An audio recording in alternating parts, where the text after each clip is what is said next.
La unidad en el cuerpo de Cristo.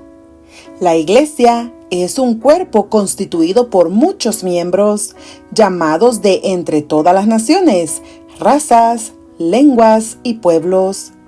En Cristo somos una nueva creación.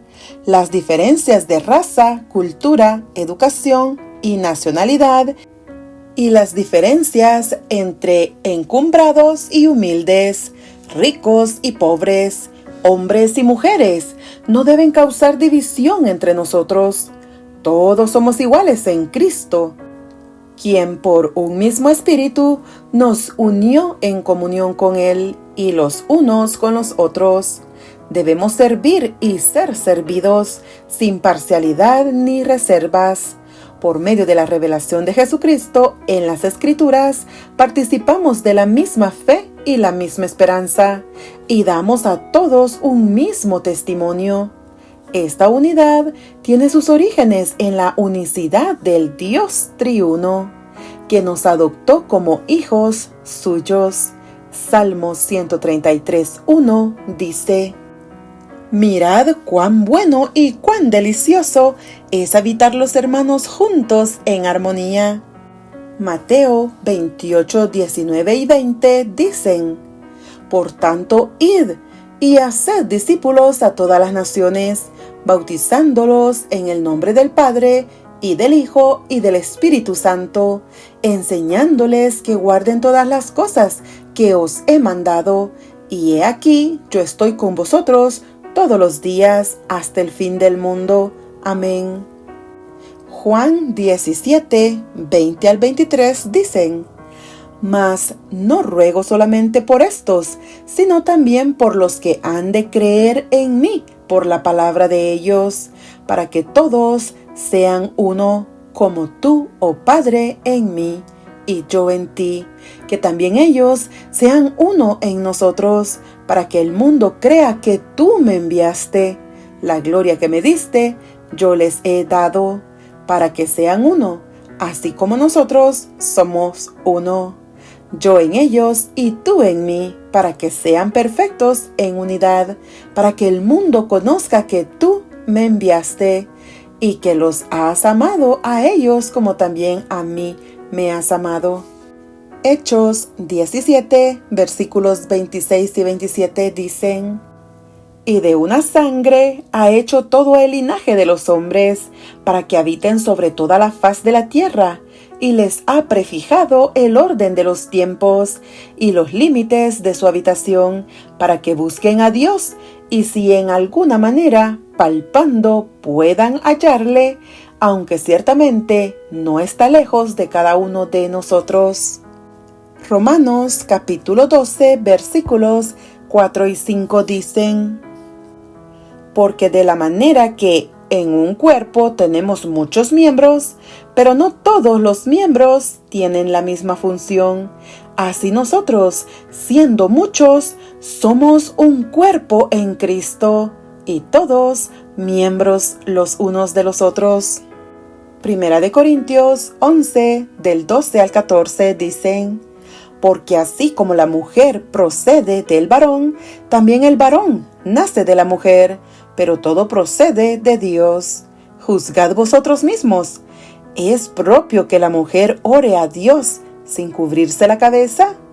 La naturaleza misma no os enseña que al varón le es deshonroso dejarse crecer el cabello. Segunda de Corintios capítulo 5, versículos 16 y 17 dicen: De manera que nosotros de aquí en adelante a nadie conocemos según la carne, y aun si a Cristo conocimos según la carne, ya no lo conocemos así. De modo que si alguno está en Cristo, nueva criatura es. Las cosas viejas pasaron, he aquí, todas son hechas nuevas. Gálatas capítulo 3, del 27 al 29 dicen: Porque todos los que habéis sido bautizados en Cristo, de Cristo estáis revestidos. Ya no hay judío ni griego, no hay esclavo ni libre, no hay varón ni mujer, porque todos vosotros sois uno en Cristo Jesús. Y si vosotros sois de Cristo, ciertamente linaje de Abraham sois, y herederos según la promesa. Efesios capítulo 2, del 13 al 16 dicen: Pero ahora en Cristo Jesús, vosotros que en otro tiempo estabais lejos, habéis sido hechos cercanos por la sangre de Cristo, porque Él es nuestra paz, que de ambos pueblos hizo uno, derribando la pared intermedia de separación, aboliendo en su carne las enemistades, la ley de los mandamientos expresados en ordenanzas, para crear en sí mismo de los dos un solo y nuevo hombre, haciendo la paz, y mediante la cruz reconciliar con Dios a ambos en un solo cuerpo, matando en ella las enemistades. Capítulo 4, del 3 al 6 dicen: Solícitos en guardar la unidad del Espíritu en el vínculo de la paz, un cuerpo y un espíritu, como fuisteis también llamados en una misma esperanza de vuestra vocación, un Señor, una fe, un bautismo, un Dios y Padre de todos, el cual es sobre todos, y por todos, y en todos. Versículos del 11 al 16 dicen: Y Él mismo constituyó a unos apóstoles y a otros profetas, a otros evangelistas, a otros pastores y maestros, a fin de perfeccionar a los santos para la obra del ministerio, para la edificación del cuerpo de Cristo, hasta que todos lleguemos a la unidad de la fe y del conocimiento del Hijo de Dios, a un varón perfecto, a la medida de la estatura de la plenitud de Cristo, para que ya no seamos niños fluctuantes, llevados por doquiera de todo viento de doctrina, por estratagema de hombres que para engañar emplean con astucia las artimañas del error, sino que, siguiendo la verdad en amor, crezcamos en todo en aquel que es la cabeza, esto es Cristo, de quien todo el cuerpo, bien concentrado y unido entre sí por todas las coyunturas que se ayudan mutuamente, según la actividad propia de cada miembro, recibe su crecimiento para ir edificándose en amor. Y Colosenses capítulo 3, del 10 al 15 dicen: Y revestido del nuevo, el cual conforme a la imagen del que lo creó, se va renovando hasta el conocimiento pleno, donde no hay griego ni judío, circuncisión ni incircuncisión, bárbaro ni escita, siervo ni libre, sino que Cristo es el todo y en todos. Vestíos pues como escogidos de Dios, santos y amados, de entrañable misericordia, de benignidad, de humildad, de mansedumbre, de paciencia, soportándoos unos a otros y perdonándoos unos a otros si alguno tuviere queja contra otro. De la manera que Cristo os perdonó, así también hacedlo vosotros. Y sobre todas estas cosas, vestíos de amor, con el vínculo perfecto, y la paz de Dios gobierne en vuestros corazones, a la que asimismo fuisteis llamados en un solo cuerpo, y sed agradecidos. Cuando Jesús terminó su ministerio en el mundo, Juan 17:4, no dejó por eso de preocuparse profundamente por la condición de sus discípulos, aún el atardecer antes de su muerte. Los celos produjeron entre ellos discusiones sobre quién era el mayor y cuál de ellos ocuparía las posiciones más elevadas en el reino de Cristo. Mateo 20, del 25 y 26. La expiación de Cristo, según la cual la humildad era la sustancia de su reino, y sus verdaderos seguidores debían ser siervos, entregándose voluntariamente al servicio sin expectativas de recibir nada, ni aun una palabra de agradecimiento en retorno. Parecía haber caído en oídos de sordos. Lucas 17:10. Hasta el ejemplo que estableció el Salvador al inclinarse para lavar los pies de sus discípulos cuando ninguno de ellos quería hacerlo. Debido a las implicaciones, parecía haber sido en vano. Ver capítulo 16 de esta obra. Jesús es amor. Era su simpatía lo que mantenía a las multitudes en pos de él. Por no comprender ese amor abnegado, sus discípulos estaban llenos de duros prejuicios contra los no judíos, las mujeres, los pecadores y los pobres, lo cual los cegaba para no ver el amor de Cristo, que todo lo abarca y que se manifestaba aún hacia esos grupos detestados. Cuando los discípulos lo encontraron conversando con una mujer samaritana de mala reputación, todavía no habían aprendido que los campos maduros para la cosecha incluyen granos de todas clases, listos para ser recogidos. Todavía no habían aceptado que el reino de Cristo no hace distinción entre judíos y gentiles, romanos y griegos, hombres y mujeres. Todos son pecadores y todos están invitados a formar parte del reino de Dios. Pero a Cristo no podía conmoverlo la tradición, la opinión pública y ni siquiera el control familiar. Su amor irrefrenable alcanzaba a la humanidad quebrantada y la restauraba. Ese amor que los haría distinguirse del pueblo indiferente sería la evidencia de que eran verdaderos discípulos. Que os améis unos a otros como yo os he amado, fue su mandamiento. Juan 15:12. Así como el Maestro amó, ellos debían amar.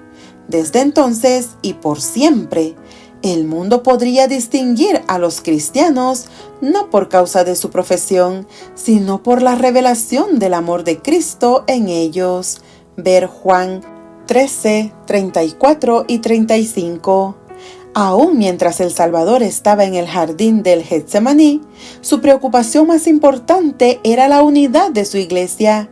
Los hombres que del mundo me diste.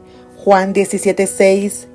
Le rogó a su Padre que en la iglesia existiese una unidad similar a la que experimentaban los miembros de la deidad.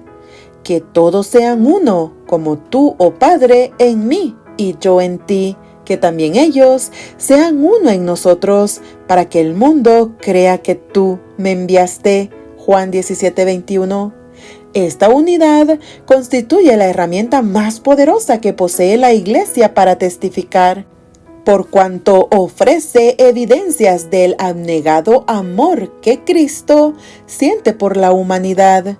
Dijo el Señor: yo en ellos y tú en mí, para que sean perfectos en unidad, para que el mundo conozca que tú me enviaste y que los has amado a ellos como también a mí me has amado. Juan 17:23. La unidad de la Biblia y la Iglesia. ¿Qué clase de unidad tenía Cristo en mente para la Iglesia visible de hoy? ¿Cómo llegan a ser posibles tales amor y unidad? ¿Cuál es su fundamento? ¿Cuáles son sus elementos constituyentes? ¿Demanda uniformidad o permite la diversidad? ¿Cómo funciona la unidad? La unidad del Espíritu. El Espíritu Santo es la fuerza motriz que impulsa a la Iglesia a la unidad. Por su medio, los creyentes son llevados a la Iglesia.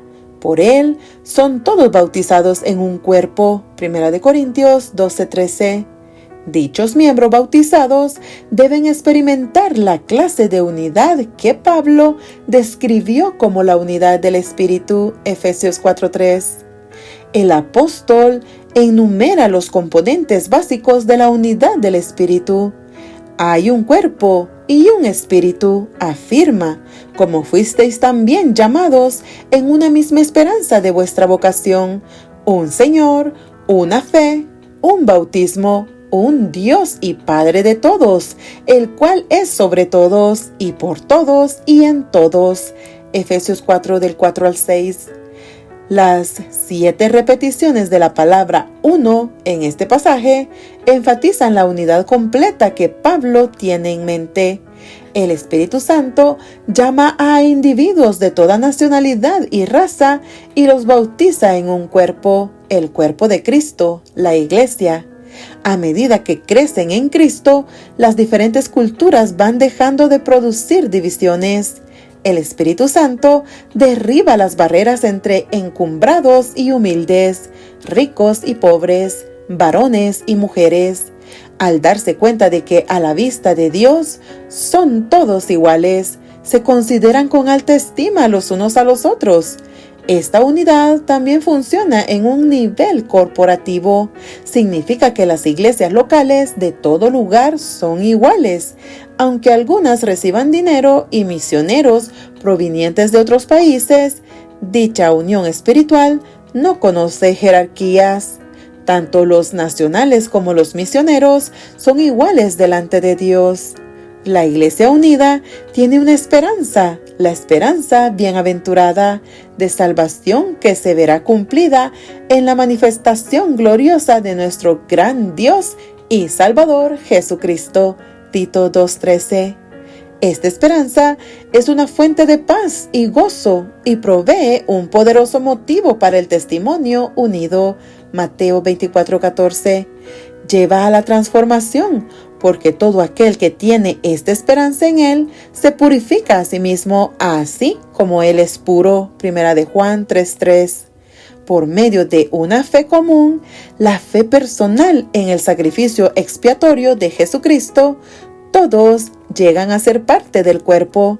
El bautismo, que simboliza ser sepultado con Cristo y ser resucitado con Él en su resurrección, Romanos 6, 3 al 6, expresa a la perfección la fe del creyente y da testimonio de la unión del creyente con el cuerpo de Cristo. Finalmente, la Escritura enseña que hay un Espíritu, un Señor y un Dios y Padre. Todos los aspectos de la unidad eclesiástica están fundados en la unidad del Dios triuno. Hay diversidad de dones, pero el Espíritu es el mismo. Y hay diversidad de ministerios, pero el Señor es el mismo. Y hay diversidad de operaciones, pero Dios, que hace todas las cosas en todos, es el mismo. Primera de Corintios 12, 4 al 6. El alcance de la unidad. Los creyentes experimentan unidad de mente y juicio. Notemos las siguientes exhortaciones. El Dios de la paciencia y de la consolación os dé entre vosotros un mismo sentir según Cristo Jesús, para que unánimes a una voz glorifiquéis al Dios y Padre de nuestro Señor Jesucristo. Romanos 15, 5 y 6. Os ruego, pues, hermanos, por el nombre de nuestro Señor Jesucristo, que habléis todos una misma cosa, y que no haya entre vosotros divisiones, sino que estéis perfectamente unidos en una misma mente y en un mismo parecer. Primera de Corintios 1:10.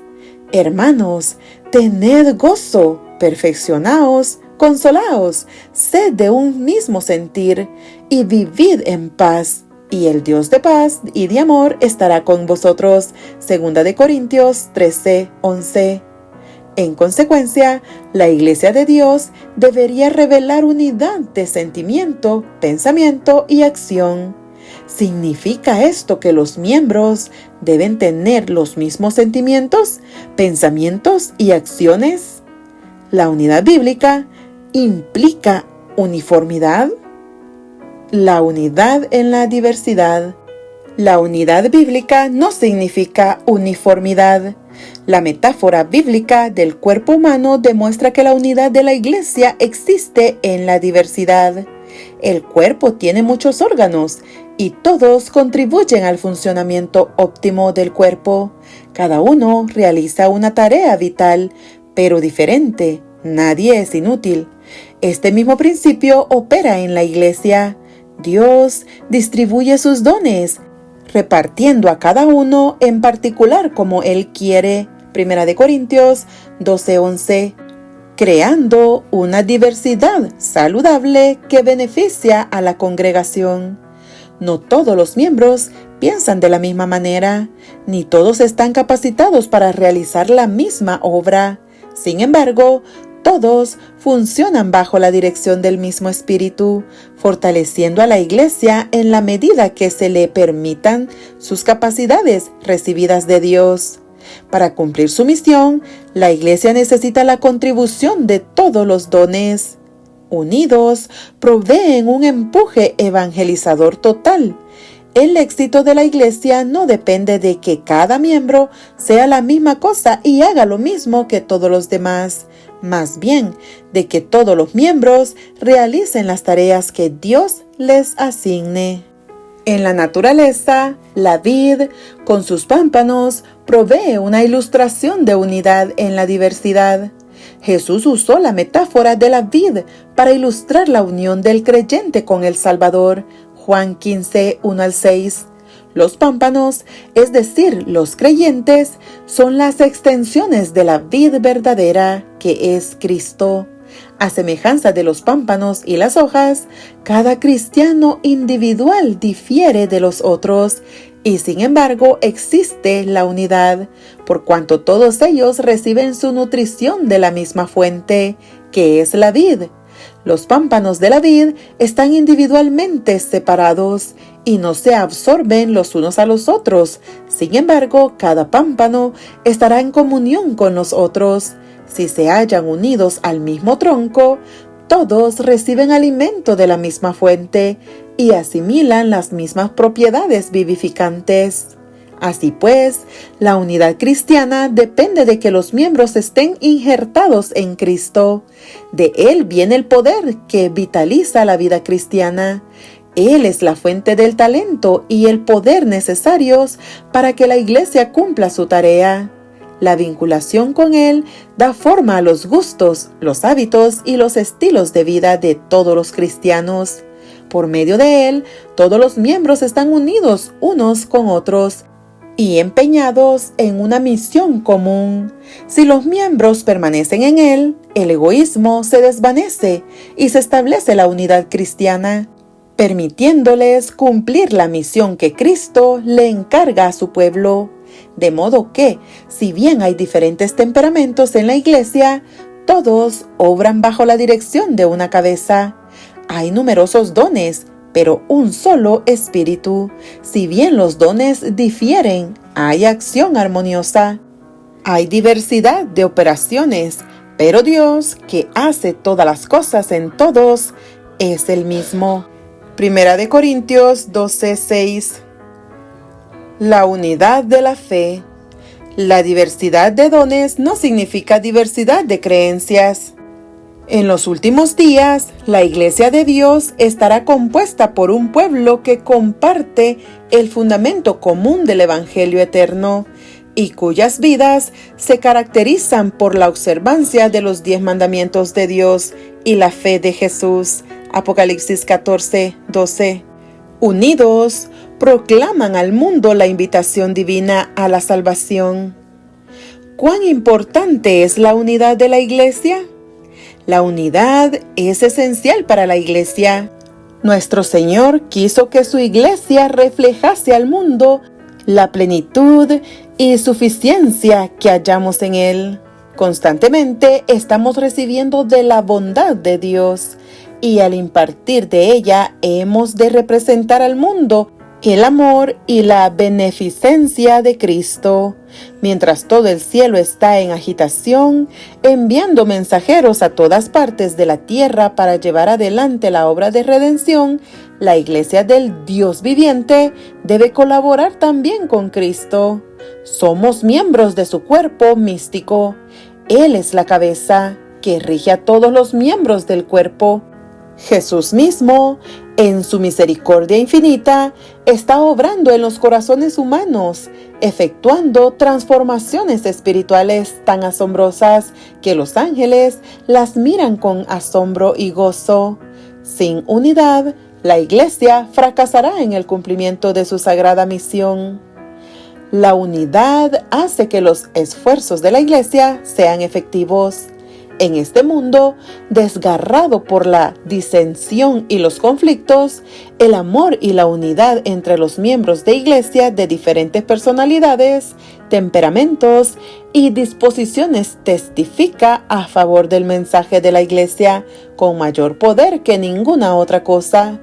Por un lado, esta unidad provee evidencia incontrovertible de su conexión con el cielo y de la validez de sus credenciales como discípulos de Cristo. Juan 13:35 comprueba el poder de la palabra de Dios.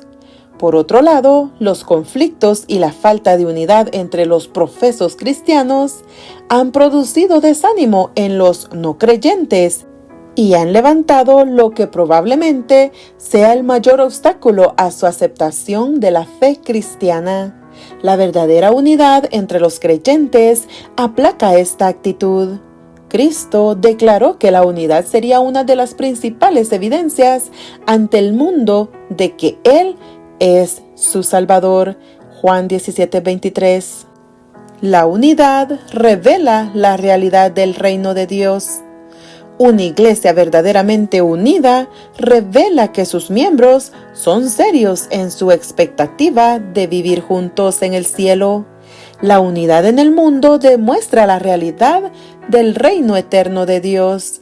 En la vida de quienes viven de este modo, se cumple el siguiente pasaje bíblico: mirad cuán bueno y cuán delicioso es habitar los hermanos juntos en armonía.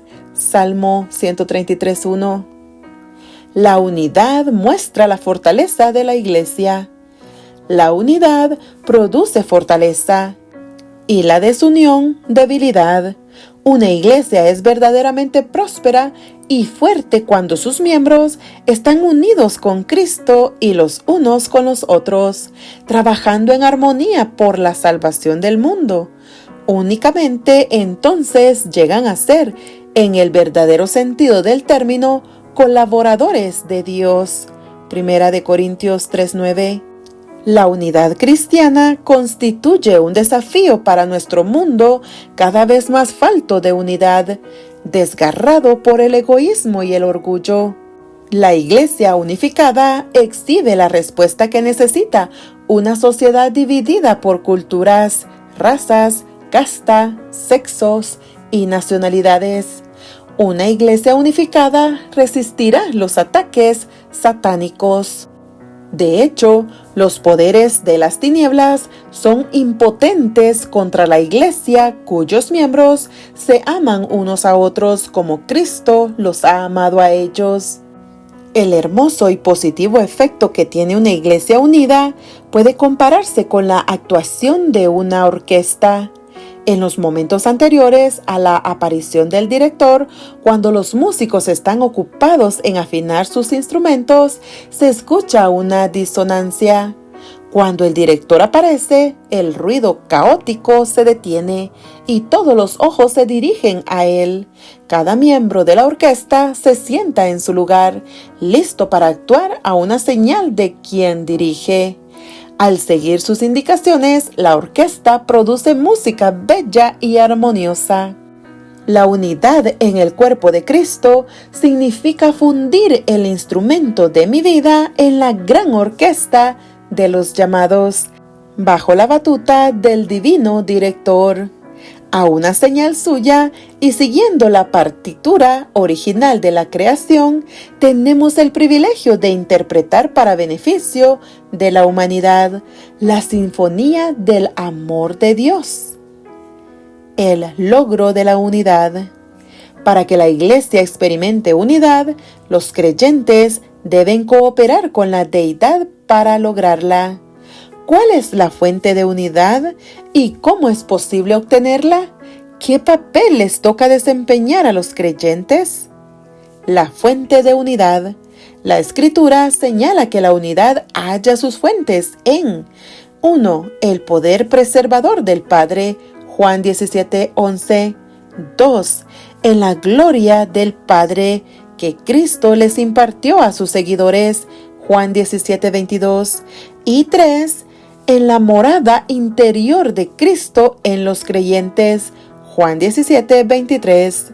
El Espíritu Santo, el Espíritu de Cristo, que se manifiesta en medio del cuerpo de Cristo, es el poder cohesivo y la presencia que mantiene a todos los segmentos unidos entre sí. Como el eje y los rayos de una rueda, mientras más se acercan los miembros de la Iglesia, los rayos a Cristo, el eje, más cerca se hallan unos de otros.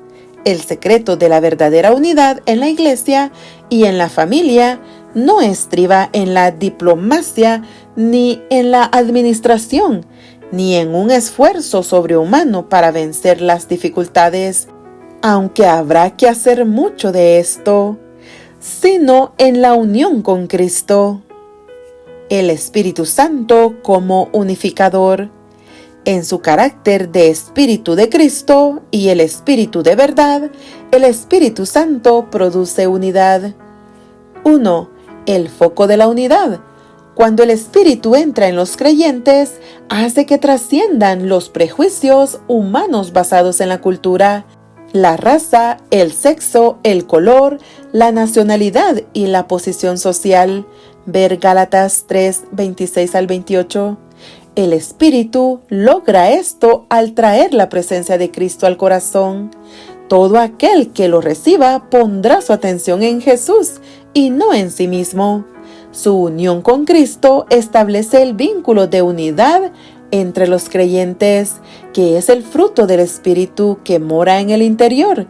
Entonces se minimizarán sus diferencias y se unirán en la misión de glorificar a Jesús. 2. El papel de los dones espirituales en el logro de la unidad. ¿Cuán alcanzable es el blanco de la unidad de la Iglesia? Cuando Cristo comenzó su obra mediadora junto a su Padre en el cielo, aseguró que el blanco de unir a su pueblo no era una ilusión.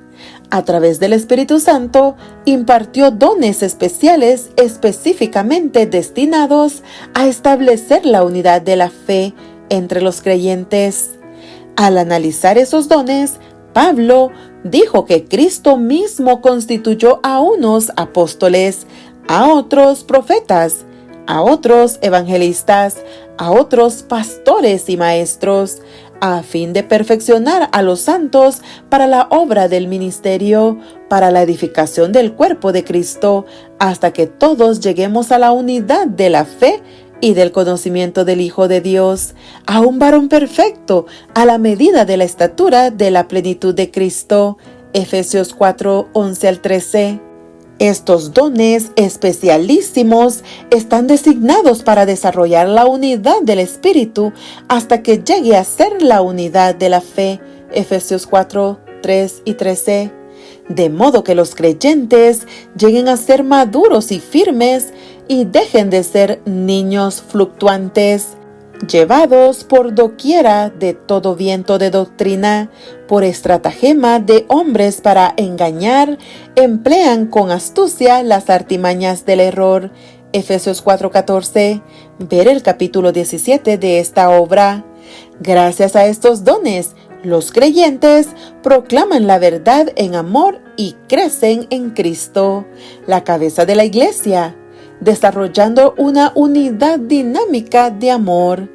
Pablo enseña que en Cristo todo el cuerpo bien concertado y unido entre sí por todas las coyunturas que se ayudan mutuamente según la actividad propia de cada miembro, recibe su crecimiento para ir edificándose en amor. Efesios 4:16. Número 3. La base de la unidad es en su calidad de Espíritu de verdad, Juan 15:26, como el Espíritu Santo obra para cumplir la promesa de Cristo. Su tarea es guiar a los creyentes a toda la verdad, Juan 16:13. Es claro entonces que la base de la unidad es la verdad centrada en Cristo.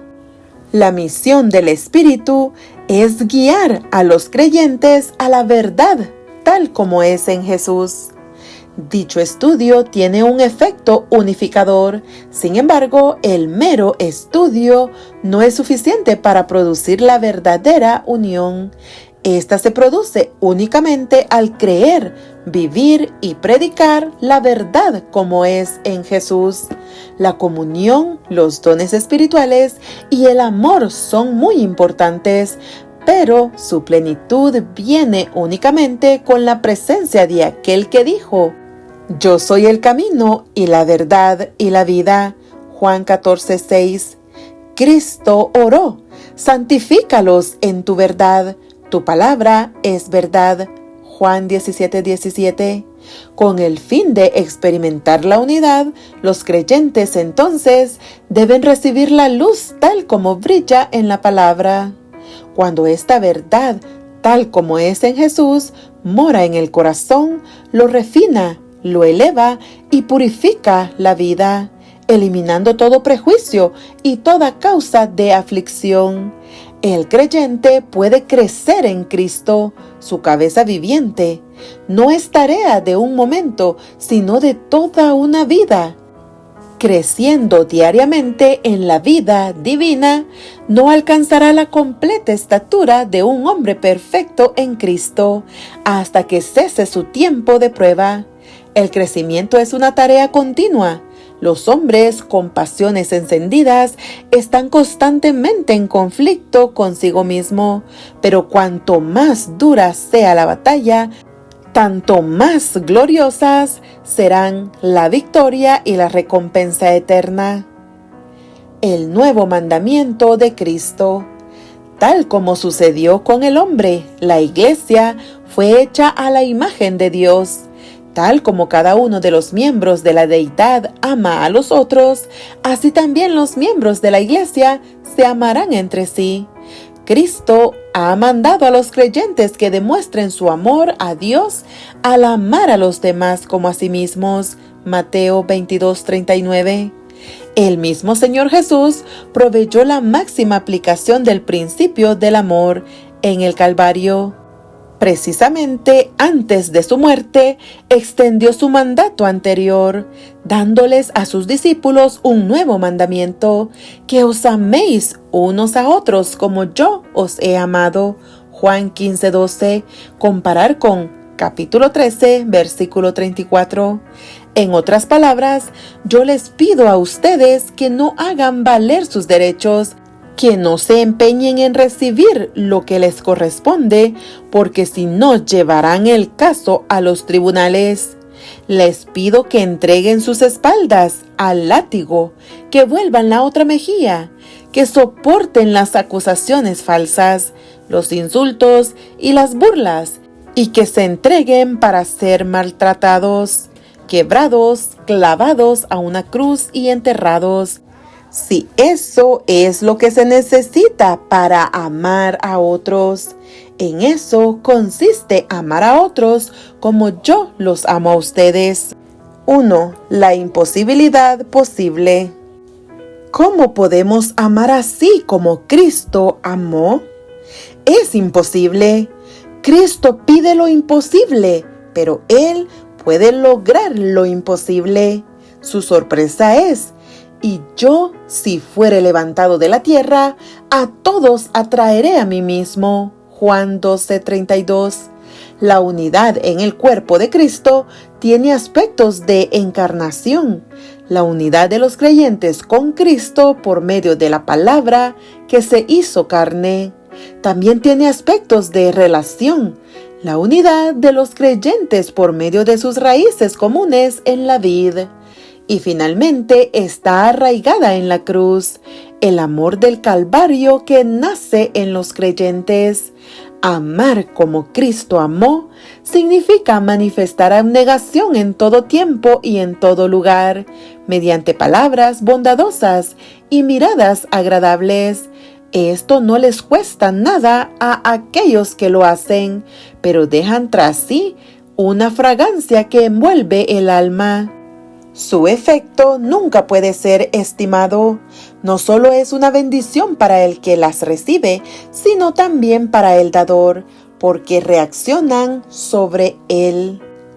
El amor genuino es un atributo precioso de origen celestial, el cual aumenta en fragancia en proporción a lo que se comparte con otros. 2. Unidad en la cruz. La unidad de la Iglesia se realiza en la cruz. Únicamente cuando nos damos cuenta de que no amamos como Jesús y que en verdad no podemos hacerlo, es que admitimos nuestra necesidad de su presencia permanente y creemos lo que dijo: separados de mí, nada podéis hacer. Juan 15:5.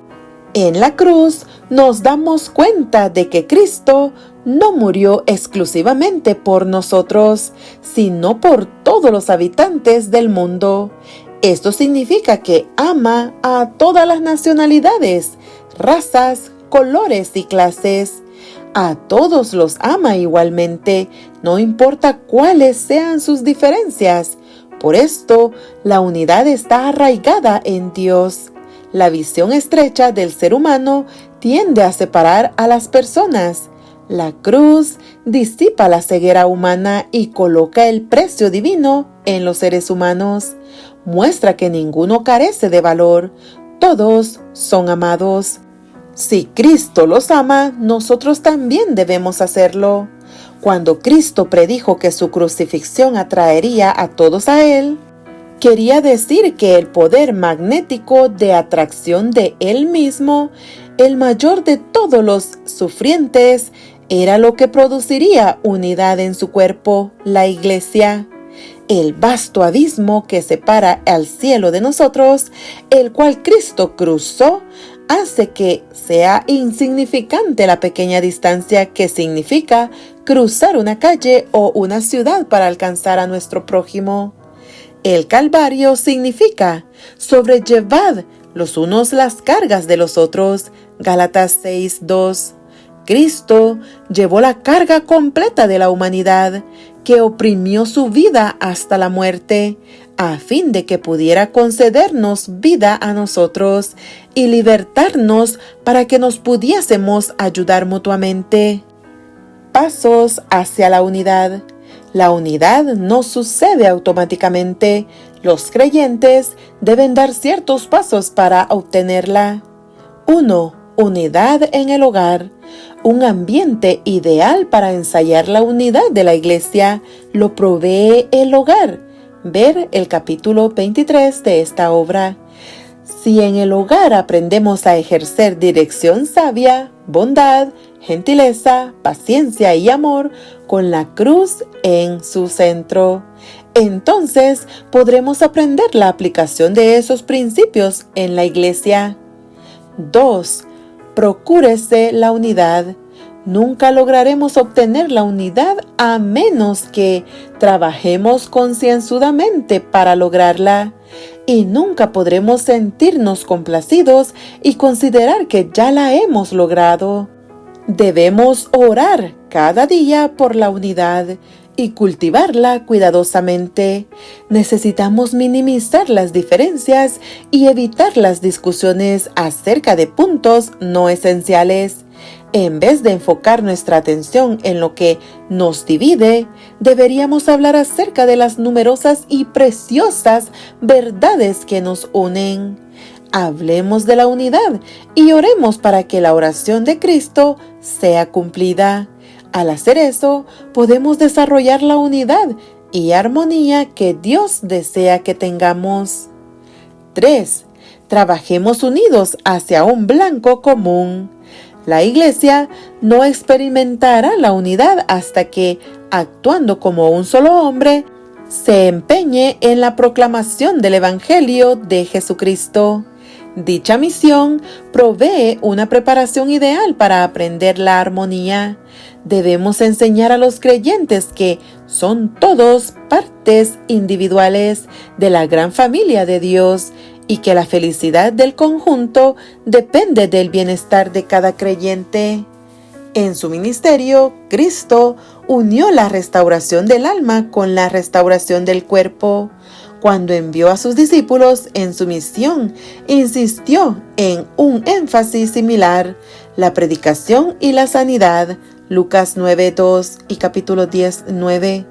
Así, la Iglesia de Cristo debe realizar tanto la obra de predicación, el ministerio de la palabra como la obra médica misionera. Ninguna de esas fases de la obra de Dios debe ser llevada en forma independiente, ni llegar a absorber todos los esfuerzos del grupo. Como en los días de Cristo, nuestra obra en favor de las almas debe hacerse en forma equilibrada y sus elementos deben trabajar unidos en armonía. Los que están involucrados en las diversas fases de la obra de la Iglesia deben cooperar estrechamente si desean impartir con poder al mundo la invitación evangélica. Algunos piensan que la unidad implica la consolidación en procura de la eficiencia. Sin embargo, la metáfora del cuerpo indica que cada órgano, grande o pequeño, es importante. El plan de Dios para su obra mundial es la cooperación, no la rivalidad. De este modo, la unidad en el cuerpo de Cristo se convierte en una demostración del amor abnegado de Cristo, que fue revelado en la cruz en forma tan magnífica. 4. Hay que desarrollar una perspectiva global. Una iglesia no exhibe verdadera unidad a menos que se halle activamente comprometida con el fortalecimiento de la obra de Dios en todo lugar del mundo. La iglesia debe hacer todo lo que esté de su parte con el fin de evitar el aislamiento nacional, cultural o regional. Si han de lograr la unidad de juicio, propósito y acción, los creyentes de diversas nacionalidades deben mezclarse y servir juntos. La Iglesia debe cuidar de no cultivar intereses nacionales separados, lo que dañaría su unidad y su misión mundiales. Los dirigentes de la Iglesia deben operar de tal modo que preserven la igualdad y la unidad, cuidando de no desarrollar programas o instalaciones en un área cualquiera que deba ser financiada a expensas del avance de la obra en otras zonas del mundo. 5. Evítense actitudes que dividen. Las actitudes de egoísmo, orgullo, confianza propia, suficiencia propia, superioridad, prejuicio, crítica, denuncias y acusaciones mutuas entre los creyentes contribuyen a la desunión en la iglesia. A menudo se advierte detrás de estas actitudes la pérdida del primer amor que provee la experiencia cristiana. Una nueva mirada al don de Dios en Cristo en el Calvario puede renovar el amor de los unos para con los otros. Primera de Juan 4, del 9 al 11. La gracia de Dios, impartida por el Espíritu Santo, puede subyugar esas fuentes de desunión en el corazón natural. Cuando una de las iglesias del Nuevo Testamento enfrentó una situación de desunión, Pablo aconsejó a sus miembros diciendo: andad en el Espíritu, Gálatas 5:16. Por medio de constante oración, debemos buscar la conducción del Espíritu, quien nos guiará a la unidad. Caminar en el Espíritu produce el fruto del Espíritu: amor, gozo, paz, paciencia, benignidad, bondad, fe, mansedumbre y temperancia, todo lo cual constituye un poderoso antídoto contra la desunión. Gálatas 5:22-23. El apóstol Santiago advierte contra otra raíz de desunión al condenar la tendencia de basar nuestro tratamiento de los individuos en su riqueza o en su nivel social. El apóstol denuncia este favoritismo con un fuerte lenguaje. Si hacéis acepción de personas, cometéis pecado y quedáis convictos de la ley como transgresores. Santiago 2:9. Por cuanto Dios es imparcial. Hechos 10:34. No deberíamos mostrar deferencia a ciertos miembros de iglesia más que a otros por su posición, riqueza o capacidad. Podemos respetarlos, pero no debemos considerarlos más preciosos a la vista de nuestro Padre Celestial que el más humilde Hijo de Dios. Las palabras de Cristo deberían guiar nuestra perspectiva. De cierto os digo que en cuanto lo hicisteis a uno de estos mis hermanos más pequeños, a mí lo hicisteis. Mateo 25:40. Cristo se halla representado no solo en los miembros más dotados de la Iglesia, sino también en la persona de los más humildes. Todos son sus hijos y, por lo tanto, tienen la misma importancia para Él. Así como nuestro Señor, el Hijo del Hombre, se convirtió en hermano de todo hijo e hija de Adán, también nosotros, que somos sus seguidores, somos llamados a que, unidos en pensamiento y misión, extendamos las manos en un esfuerzo redentor a nuestros hermanos y hermanas de toda nación, tribu, lengua y pueblo. Apocalipsis 14:6.